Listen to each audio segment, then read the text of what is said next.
결혼 23년 차에 접어들면서 나는 아내를 완전히 안다고 생각했다. 정우연 50 공공기관 근무 23년 차, 배지은 47 전업주부, 딸 유빈 21 대학생, 평범하기 그지없는 가정이었다. 그런데 지난 3개월 전부터 지은이 달라지기 시작했다. 여보, 저 이제 매일 카페 갈 거야. 하루 종일 집에만 있으니까 답답해 죽겠어. 처음에는 좋은 일이라고 생각했다. 유빈이 대학생이 되면서 손이 덜 가니까 지은이도 자기만의 시간을 가지는 게 나쁘지 않다고 여겼다. 23년 동안 가정에만 매달려 살았으니 그럴 만도 했다. 문제는 그 빈도였다. 매일이었다. 정말 매일. 아침 9시에 나가서 점심 먹고 들어오는 날도 있었고 오후에 또 나가는 날도 있었다. 하루에 2번씩 나가는 경우도 부지기수였다. 오늘은 뭐 했어? 그냥 커피 마시고 책 읽었어. 거기 분위기가 좋더라. 항상 같은 대답이었다. 거기는 집에서 도보 10분 거리에 있는 감성로스터리라는 카페였다. 사장이 직접 원두를 볶는다는 곳이었다. 처음 한 달은 대수롭지 않게 여겼다. 여자들 카페 좋아하잖아. 그런데 2달째 들어서면서 뭔가 이상하다는 생각이 들기 시작했다. 지은의 옷차림이 달라졌다. 집에서만 입던 편한 옷 대신 외출복을 입고 화장까지 하고 나갔다. 카페 가는데 굳이 그럴 필요가 있나? 엄마, 요즘 너무 꾸미고 나가시는 거 아니에요? 유빈이 먼저 눈치챘다. 아니야. 그냥 밖에 나가는데 대충 입고 나갈 순 없잖아. 하지만 내 눈에는 달랐다. 새로 산 원피스, 평소 쓰지 않던 향수, 심지어 네일아트까지. 카페 가는데 이 정도로 치장할 필요가 있을까? 결정적으로 이상했던 건 휴대폰이었다. 예전에는 집에서 휴대폰을 아무렇게나 두고 다녔는데 이제는 화장실 갈 때도 가져갔다. 그리고 자꾸 웃으면서 문자를 보고 있었다. 누구야? 뭐가 그렇게 재미있어? 아, 유빈이 친구 엄마가 보낸 거야. 그런데 유빈이 친구 엄마치고는 너무 자주 연락이 왔다. 하루에 몇 번씩 문자 소리가 났다. 어느 날 저녁 지은이 샤워하는 사이에 탁자 위에 놓인 휴대폰에서 카카오톡 알림이 울렸다. 평소 같으면 신경 쓰지 않았을 텐데 그날은 왠지 궁금했다. 화면에 떠오른 메시지 발신자명 태우 오빠. 태우?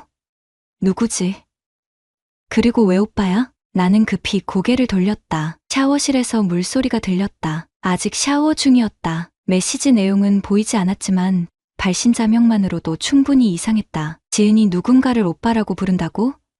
27년을 살면서 오빠라고 부를 남자가 생겼다고? 여보, 혹시 태우라는 사람 알아? 샤워 후 지은에게 넌지시 물어봤다. 태우? 왜? 순간 당황하는 기색이 역력했다. 아니, 그냥 어디서 들어본 것 같아서. 아, 카페 사장님 이름이야. 그분이 커피에 대해서 이것저것 설명도 해주고 친절하시거든. 카페 사장을 오빠라고 부른다고? 장태우사 시삼지은보다 4살 어린 남자를 오빠라고? 그날 밤 잠이 오지 않았다. 23년 결혼 생활에서 처음 느끼는 감정이었다. 의심이라고 하기에는 너무 막연하고 확신이라고 하기에는 증거가 없었다. 하지만 뭔가 잘못되고 있다는 직감은 확실했다. 다음날 아침 지은이 또 카페에 간다며 나갔다. 오늘은 일찍 갈게. 새로 나온 원두 맛보고 싶어서. 아침 8시 30분. 카페 문 여는 시간에 맞춰 나가는 건가? 나는 회사에 가면서도 계속 그 생각뿐이었다. 23년 동안 이런 적이 없었다. 지은을 의심해 본 적도, 의심할 이유도 없었다. 그런데 지금은 달랐다. 퇴근 후 집에 돌아오니 지은이 부엌에서 저녁 준비를 하고 있었다. 평소보다 기분이 좋아 보였다. 콧노래까지 부르고 있었다. 오늘은 기분이 좋네? 응. 날씨도 좋고 커피도 맛있었어. 커피 때문에 그렇게 기분이 좋을까? 저녁 식사 중에 유빈이 말했다. 엄마, 인스타그램에 매일 같은 카페 사진만 올리시네요. 뭐가 문제야? 아니, 그냥 매일 같은 자리에서 찍은 것 같은데. 같은 자리? 나는 유빈에게 지은의 인스타그램을 보여달라고 했다. 정말 매일 같은 카페, 같은 창가 자리에서 찍은 사진들이었다. 커피, 디저트, 책, 그리고 감상적인 글귀들. 오늘도 마음을 위로해주는 공간에서 이해해주는 사람이 있다는 건 참 소중한 일. 혼자만의 시간이 이렇게 달콤할 줄이야. 이해해주는 사람? 누가? 그날 밤 나는 결심했다. 더 이상 모른 척 할 수 없었다. 조용히. 그러나 확실하게 알아봐야겠다고. 의심이 시작되면 모든 게 다르게 보인다. 이번 주부터 나는 지은의 행동을 유심히 관찰하기 시작했다. 23년 동안 당연하게 여겼던 것들이 이제는 하나하나 의문으로 다가왔다. 목요일 저녁 카드 사용 내역을 확인했다. 온라인 뱅킹에 접속해서 지난 한 달치 결제 기록을 훑어봤다. 감성 로스터리 결제 내역이 예상보다 훨씬 많았다. 3월 15일 오전 10시 30분 8,500원, 오후 4시 20분 12,000원, 3월 16일 오전 9시 40분 7,000원, 오후 6시 15분 15,000원, 3월 17일 오전 10시 10분 9,500원, 하루에 2번씩 결제되는 날이 부지기수였다. 그것도 저녁 시간대까지. 오후 6시면 저녁 준비 시간 아닌가? 왜 그 시간에 카페에 있지? 더 이상한 건 금액이었다. 커피 한 잔에 8,500원. 디저트까지 시켜야 12,000원이 나온다. 혼자 가서 이렇게 쓸 이유가 있나? 금요일 점심시간. 나는 고등학교 동창인 오상철에게 전화를 걸었다. 상철이는 동네에서 부동산 중개업을 하고 있어서 지역 소식에 밝았다. 상철아, 우리 동네 감성 로스터리라는 카페 알아? 아, 거기? 알지. 내가 그 건물 관리도 맡고 있어. 왜? 혹시 거기 사장 어떤 사람이야? 장태호?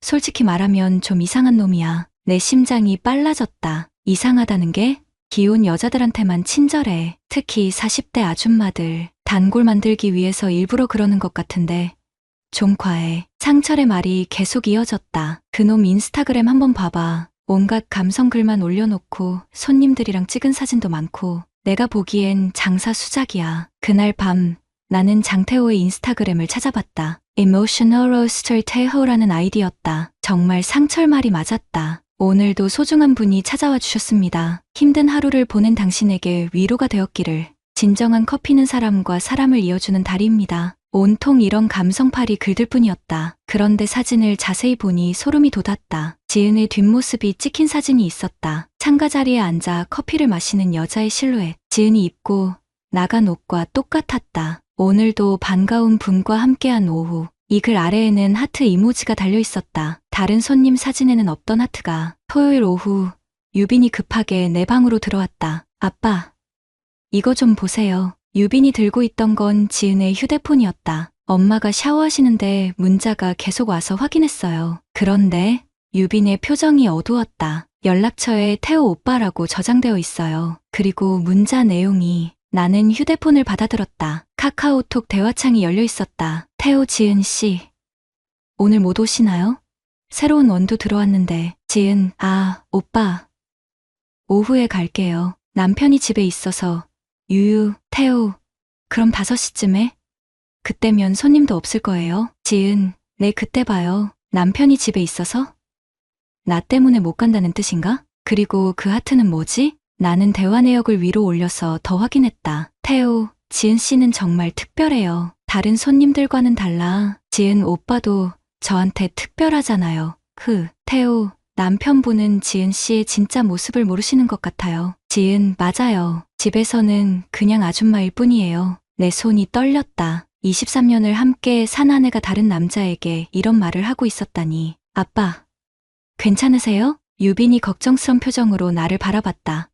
괜찮다. 하지만 전혀 괜찮지 않았다. 가슴속에서 뭔가 끓어오르고 있었다. 그날 밤 지은이 또 카페에 간다고 했다. 새로운 원두 맛보러 잠깐 다녀올게. 나는 아무 말 하지 않았다. 대신 조용히 지켜봤다. 오후 5시에 나간 지은이 7시가 넘어서야 돌아왔다. 2시간 동안 원두 맛을 봤다는 건가? 돌아온 지은의 모습이 예전과 달랐다. 화장이 번져 있었고 머리도 약간 흐트러져 있었다. 그리고 향수 냄새가 평소보다 진했다. 어땠어? 응, 좋더라. 다음에 원두 하나 사올게. 하지만 지은의 눈은 내 눈을 똑바로 보지 못했다. 그날 밤 나는 모든 걸 정리했다. 매일 카페 방문, 하루 2번 결제, 태호 오빠 저장, 친밀한 메시지, 저녁 시간 만남, 흐트러진 모습으로 귀가. 이 모든 게 우연일 수는 없었다. 23년 결혼 생활에서 나는 처음으로 확신했다. 내 아내가 바람을 피우고 있다고. 하지만 아직 결정적인 증거는 없었다. 카카오톡 메시지만으로는 부족했다. 이제 진짜로 확인해야 할 때가 왔다. 조용히. 그러나 확실하게. 이번 주부터 나는 본격적으로 움직이기 시작했다. 월요일 아침 상철에게 다시 전화를 걸었다. 상철아, 부탁이 하나 있어. 뭔데? 그 카페 건물 CCTV 좀 볼 수 있을까? 잠시 침묵이 흘렀다. 우연아, 혹시 너 그냥 확인해보고 싶은 게 있어. 상철은 더 이상 묻지 않았다. 23년 우정이었다. 오늘 오후에 관리사무소로 와. 관리인 아저씨가 친한 사이니까 도와줄 거야. 오후 3시. 나는 상철과 함께 관리사무소에 있었다. 관리인 김 씨는 상철의 말을 듣고 흔쾌히 도와주겠다고 했다. 지난주 영상부터 보시면 될까요? 모니터에 1층 로비와 카페 입구가 보였다. 날짜를 지난 금요일로 맞췄다. 지은이 오후 5시에 나갔다고 한 그날이었다. 오후 4시 50분 지은이 나타났다. 평소보다 화장을 진하게 하고 새로 산 원피스를 입고 있었다. 그런데 이상했다. 카페 정문으로 들어가지 않고 건물 뒤쪽으로 돌아갔다. 뒤쪽에 뭐가 있죠? 직원 출입구랑 사장 개인 사무실이 있어요. 그쪽으로도 카페 안으로 들어갈 수 있거든요. 내 가슴이 뛰기 시작했다. 왜 굳이 뒤쪽으로? 5분 후 태호가 뒤쪽 문을 열어주는 모습이 보였다. 지은을 맞이하는 그의 표정이 너무 반가워 보였다. 다른 날 것도 봐주세요. 지난주 영상들을 하나씩 확인했다. 충격적이게도 지은은 거의 매번 뒤쪽 문으로 들어가고 있었다. 그리고 화요일 영상에서 결정적인 장면을 봤다. 오후 6시경 태호가 카페 문에 잠시 휴업 팻말을 걸었다. 그리고 지은과 함께 사무실로 들어갔다. 그 후 1시간 30분 동안 둘 다 나오지 않았다. 1시간 30분. 커피 마시며 대화하기에는 너무 긴 시간이었다. 관리인 아저씨, 혹시 사무실에서 무슨 소리 들린 적 있어요?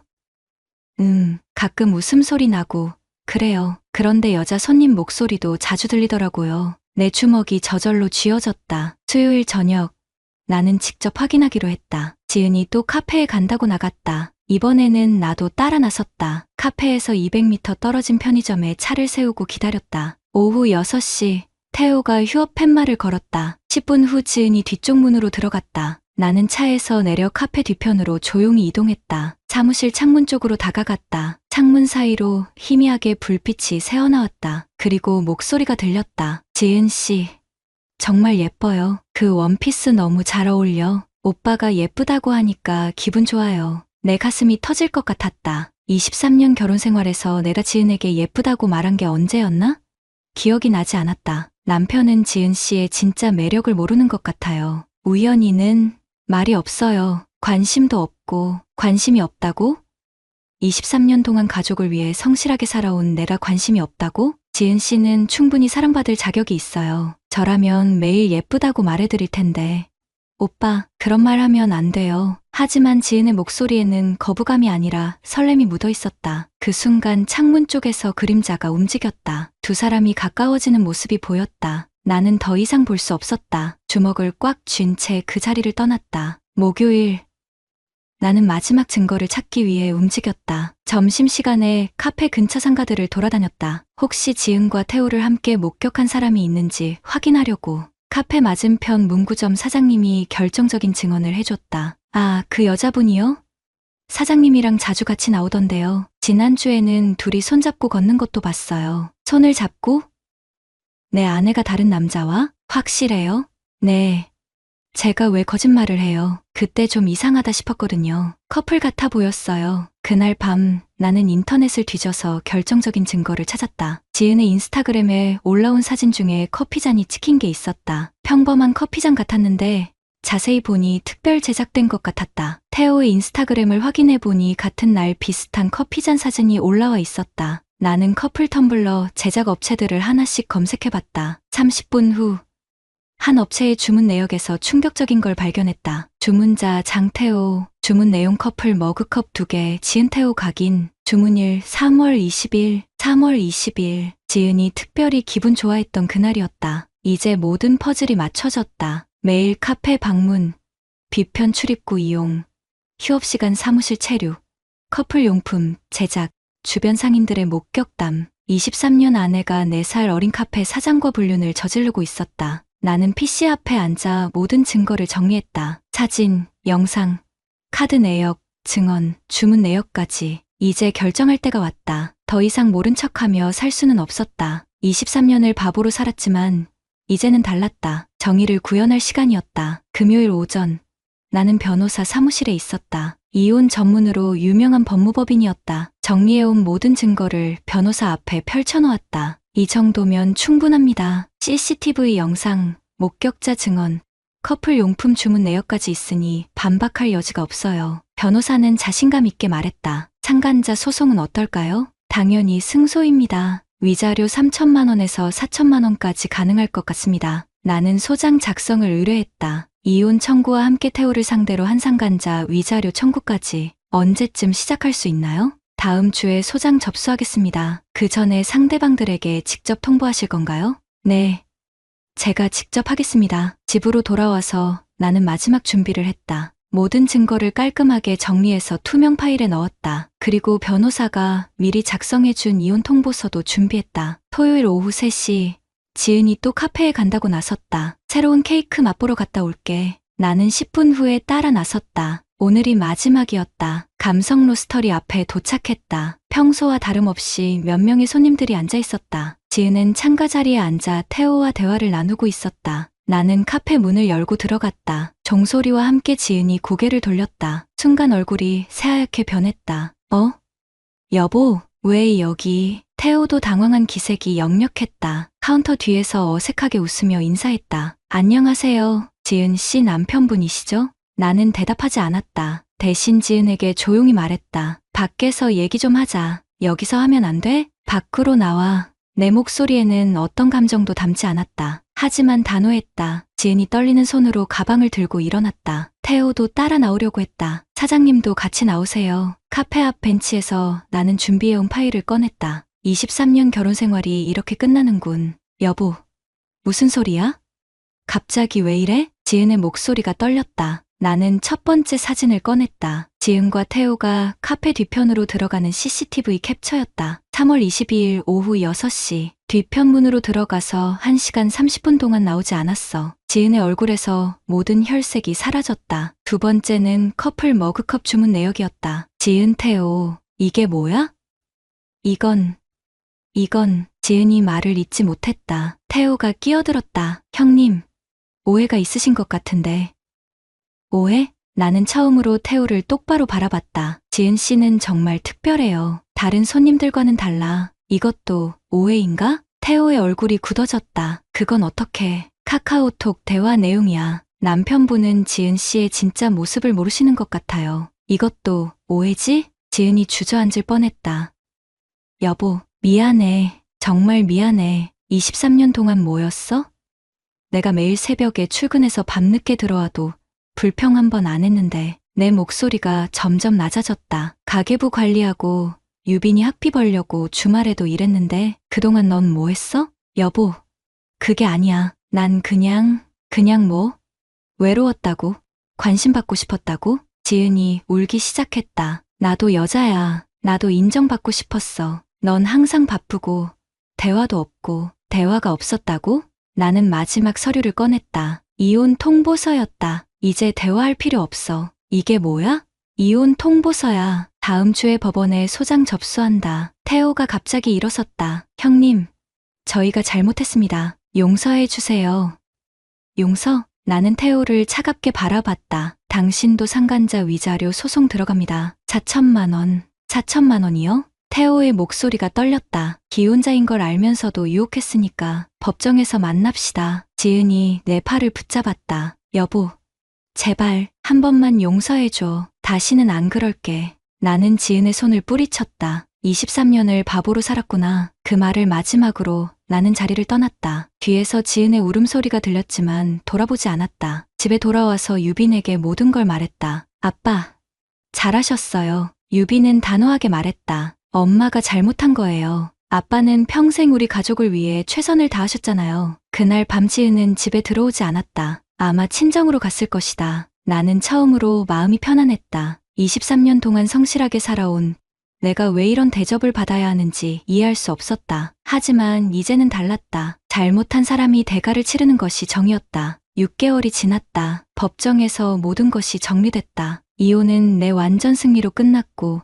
태호에 대한 상간자 위자료 소송에서도 3,200만 원 전액 인용 판결을 받았다. 판결문을 받아든 순간 나는 23년 만에 처음으로 진정한 해방감을 느꼈다. 지은은 소송 기간 내내 친정에서 지냈다. 몇 번 화해를 시도했지만 나는 단호하게 거절했다. 변호사를 통해서만 연락을 주고받았다. 재산 분할은 7대3으로 내가 압도적으로 유리하게 결정됐다. 지은의 유책 사유가 명확했기 때문이다. 집과 주요 자산은 모두 내 명의로 남았다. 태호의 상황은 더욱 참담했다. 소송이 진행되는 동안 지역 맘카페에 소문이 퍼지기 시작했다. 감성 로스터리 사장이 기혼 고객과 불륜을 저질렀다는 이야기가 삽시간에 번졌다. 단골 손님들이 하나둘 발길을 끊었다. 특히 40대 기혼 여성 고객들이 대거 이탈했다. 그들에게 태호는 더 이상 감성적인 카페 사장이 아니라 불륜남이었다. 저런 사람한테 커피 마셨다니 소름 돋네. 남의 가정 파괴하는 인간이 무슨 감성이야. 온라인 리뷰에도 악플이 쏟아졌다. 매출이 반토막 나면서 태호는 결국 카페 문을 닫을 수밖에 없었다. 3,200만 원 위자료는 카페 폐점 정리 과정에서 받아냈다. 태호가 자진해서 지급했다. 더 이상 버틸 수가 없었던 모양이다. 상철에게서 들은 바로는 태호가 다른 지역으로 이사를 갔다고 했다. 이 동네에서는 더 이상 장사를 할 수 없었기 때문이다. 지은도 마찬가지였다. 동네에서 자연스럽게 고립됐다. 마트에서 마주치는 사람들의 시선이 달라졌고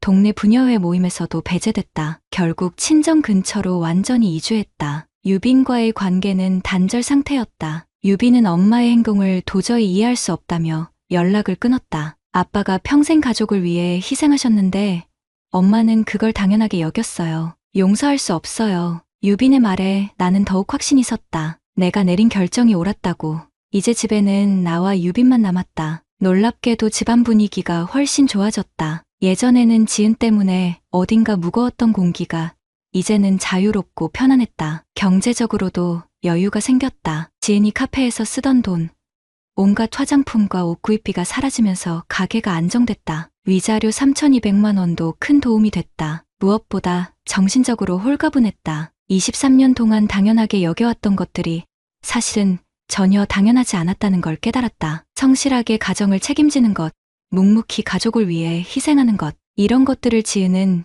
관심 없음으로 받아들였다. 하지만 이제는 달랐다. 매일 아침 일어나서 집에서 직접 커피를 내려 마신다. 비싼 카페 커피보다 훨씬 맛있다. 유빈과 함께 마시는 아침 커피 시간이 하루 중 가장 행복한 순간이다. 아빠, 이제 정말 편해 보이세요. 유빈이 말했다. 그래, 이제야 진짜 내 인생을 사는 것 같다. 주말에는 유빈과 함께 영화를 보거나 맛있는 음식을 먹으러 다닌다. 23년 동안 가족을 위해 포기했던 소소한 즐거움들을 되찾고 있다. 한 달 전에는 뜻밖의 일도 있었다. 비슷한 상황을 겪고 있다는 후배가 나를 찾아왔다. 아내의 외도를 의심하고 있는데 어떻게 해야 할지 모르겠다고 했다. 형님, 어떻게 하셨어요? 저는 확신이 안 서서. 나는 후배에게 차근차근 조언해줬다. 감정적으로 대응하지 말고 체계적으로 증거를 모으라고. 그리고 법적 절차를 통해 정당하게 해결하라고. 가장 중요한 건 자신을 지키는 거야. 잘못한 사람이 대가를 치르는 게 정의야. 후배는 내 조언을 듣고 체계적으로 대응했다. 결국 이혼 소송에서 승리했다는 소식을 전해왔다. 그때 깨달았다. 내 경험이 다른 사람에게 도움이 될 수 있다는 것을. 온라인 커뮤니티에도 가끔 글을 올린다. 비슷한 상황에 처한 남성들에게 조언을 해주는 것이다. 선량한 사람이 당하고만 사는 세상은 안 됩니다. 때로는 단호하게 대응해야 합니다. 말이 없다고 약한 게 아닙니다. 조용한 남자가 화내면 더 무섭다는 걸 보여주세요. 이런 댓글들을 받을 때마다 보람을 느꼈다. 형님 덕분에 용기 얻었습니다. 저도 끝까지 가보겠습니다. 오늘 아침도 유빈과 함께 커피를 마시며 하루를 시작했다. 아빠, 정말 잘하셨어요. 아빠가 이렇게 의지되는 분인 줄 몰랐어요. 앞으로도 이렇게 살 거야. 떳떳하게. 23년을 돌아보면 후회는 없다. 그 시간들이 있었기에 지금의 내가 있다. 다만 이제는 아무도 나를 만만하게 보지 않는다. 감성이라는 이름으로 포장된 기만에 속지 않는다. 진정한 사랑과 헌신이 무엇인지 안다. 그리고 가장 중요한 것을 배웠다. 잘못한 사람은 반드시 대가를 치러야 한다는 것을. 조용한 남자라고 해서 당하고만 살 이유는 없다는 것을. 이제 나는 당당하다. 정의가 승리했고 내 자존심을 되찾았다. 이것이 진짜 남자의 모습이다. 구독자님들, 오늘 사연 댓글로 공유해 다른 분들과 함께 의견 나눠보세요. 저도 읽어보며 소통하겠습니다.